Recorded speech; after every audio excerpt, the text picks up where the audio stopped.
आज काय स्पेशल? तर आज स्पेशल आहे फ्लॉवरच्या पानांची बेसन पेरलेली भाजी. खूप छान लागते बरं ही. तर आज आपण फ्लॉवरची ही जी पानं आहेत ना, ही कवळी कवळी घेतलेली आहेत मी. म्हणजे एकच फ्लॉवर आणून घेतलेला नाही आहे, तर जिथे फ्लॉवर भरपूर असतात त्यातली कवळी पानं अगदी देठाकडची घेतलेली आहे. आणि ह्याची आपण आज बेसन पेरून भाजी करणार आहोत. हे जे देठ आहेत ते आपण घ्यायचेच आहेत, पण थोडे ते असे सोलून घ्यायचे आहेत. मी त्याचा जो दोर असतो ना तो काढायचा, म्हणजे ती भाजी खूप छान लागते. आता तेल तापलेलं आहे आणि पहिल्यांदा आपण टाकतोय हिंग. हिंग टाकल्यानंतर हात चुरलेला ओवा आणि थोडंसं जिरं, ते ऑप्शनल आहे. कांदा,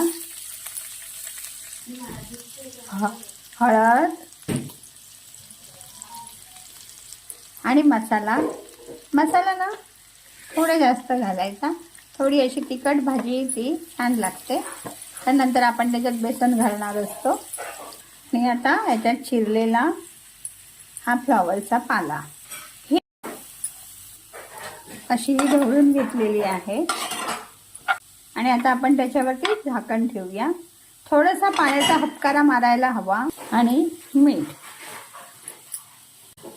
जरा जपूनच घालायचं. अंदाज नसेल मग शेवटी घातलं तरी चालेल.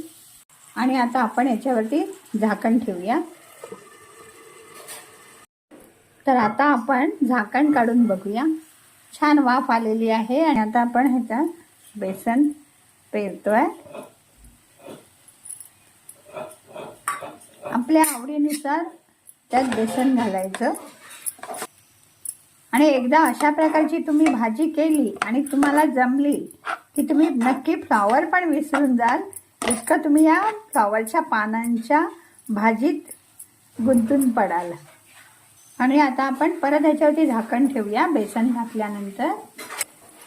तर आता आपण झाकण काढूया. ही अशी भाजी ना छान शिजायला हवी आहे. आणि आता ही छान गोळा होते आहे बघा. खूपच छान लागते ही भाजी. तेल जितकं तुम्ही सुकं करू शकता. सुकं पण छान वाटतं किंवा एवढं दाट पण छान वाटतं. आणि याच्यात महत्त्वाची कोथिंबीर. ही पानांची भाजी ना चपातीसोबत खूप छान लागते. आपण पण करून बघा, नक्की आवडेल. धन्यवाद.